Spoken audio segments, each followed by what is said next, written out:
सभी किसान साथियों को नमस्कार। मैं अमित सांगवान आज 3 महत्वपूर्ण विषय पर आपके बीच अपने विचार साझा करने आया हूं। सम्मानित साथियों, लोकतांत्रिक देश में लोकतंत्र के स्वरूप धरना, विरोध और प्रदर्शनों के माध्यम से सरकारों को झुकाया जाता है, अपनी बातें मनवाई जाती हैं।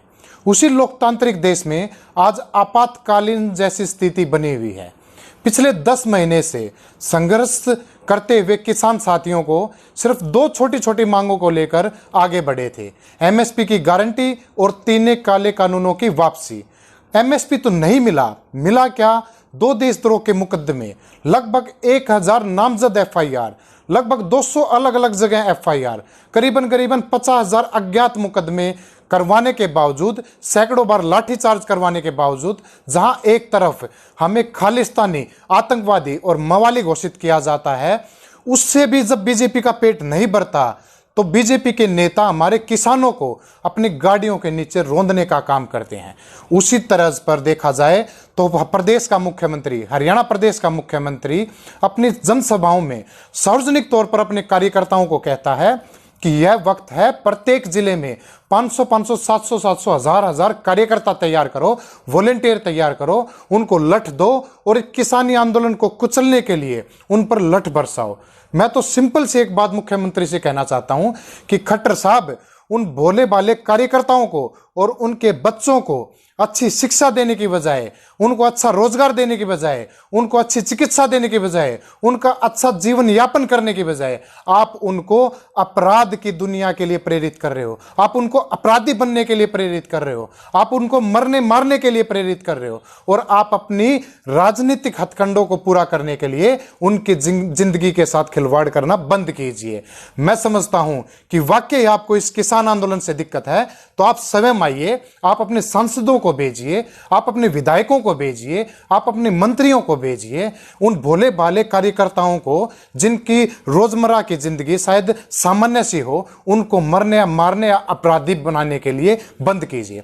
मैं तो माननीय राज्यपाल से ऐसी अपेक्षा करता हूं कि मुख्यमंत्री की इस भाषा शैली के खिलाफ, दंगा भड़काने के खिलाफ आईपीसी की धारा 146, आईपीसी की धारा 506 के तहत वह साइबर आतंकवाद फैलाने के इंफॉर्मेशन टेक्नोलॉजी एक्ट 2000 का सेक्शन 66F के तहत इन पर आपराधिक मामला दर्ज किया जाए।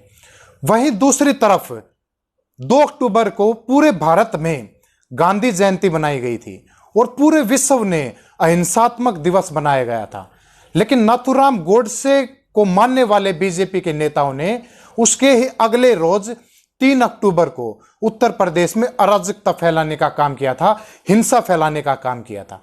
साथियों, 3 अक्टूबर का दिन इस देश के लिए, इस देश के लोकतंत्र के लिए, इस देश के संविधान के लिए और इस आंदोलन के लिए काला दिन था, क्योंकि 3 अक्टूबर के दिन किसी पुलिस की लाठियों के या प्रशासन की गोलियों से किसानों की शहादतें नहीं हुई, बल्कि इन नेताओं की गाड़ियों के नीचे इन किसानों को कुचला गया था, इन किसानों को रौंदा गया था, हमारे किसानों की हत्या की गई थी।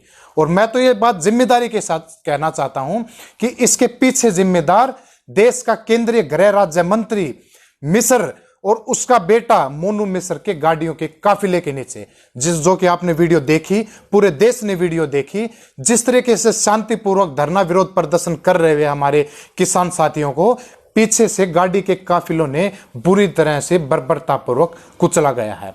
मैं समझता हूं कि मुख्यमंत्री, केंद्रीय गृह मंत्री ने जिस तरीके से 25 सितंबर को एक सार्वजनिक तौर पर जनसभा में सार्वजनिक तौर पर यह कहा था कि आप मेरा इतिहास जान लीजिए, मुझे 2 मिनट नहीं लगेंगे आपको बर्बाद करने में। तो हम तो सिर्फ इतना ही कहना चाहते हैं कि केंद्रीय गृह मंत्री जी, हम आपका इतिहास भी जानते हैं।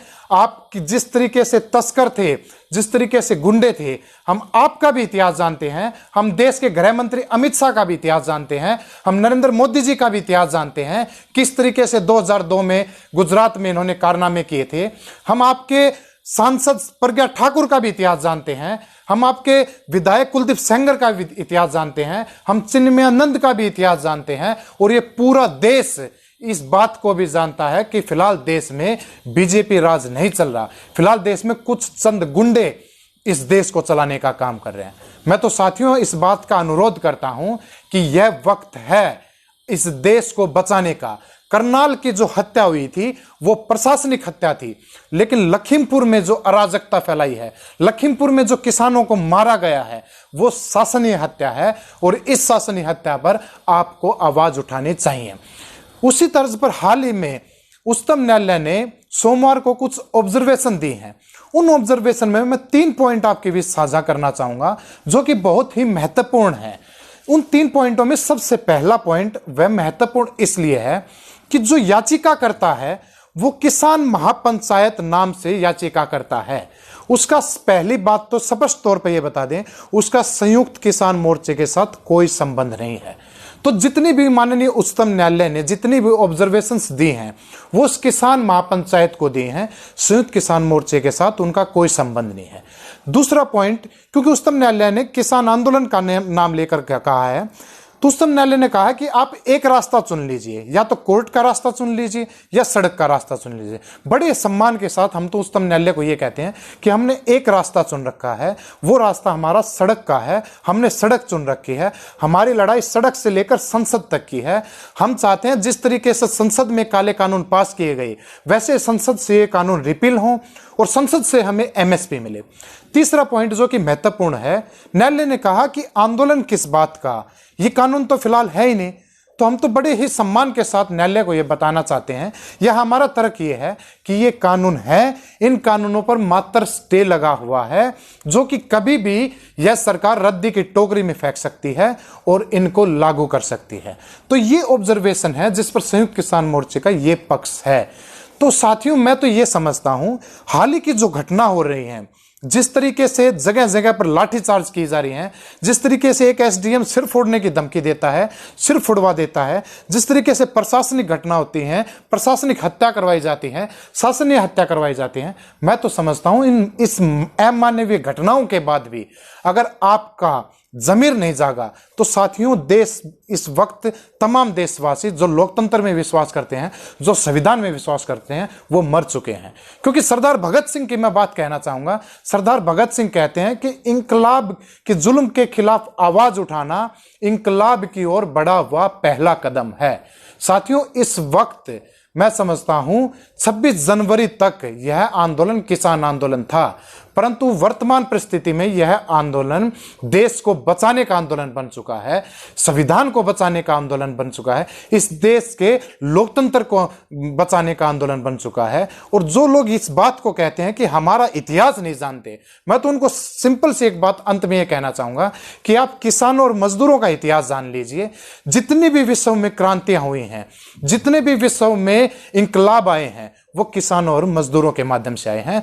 तमाम साथियों से, तमाम देशवासियों से सिर्फ इसी बात का अनुरोध है कि आप देश के लोकतंत्र को बचा लीजिए, आप देश के संविधान को बचा लीजिए, आप देश को बचा लीजिए। किसान और कृषि और खेत अपने आप बच जाएंगे। देश को बचाने की मुहिम आप शुरुआत कीजिए। बहुत बहुत धन्यवाद।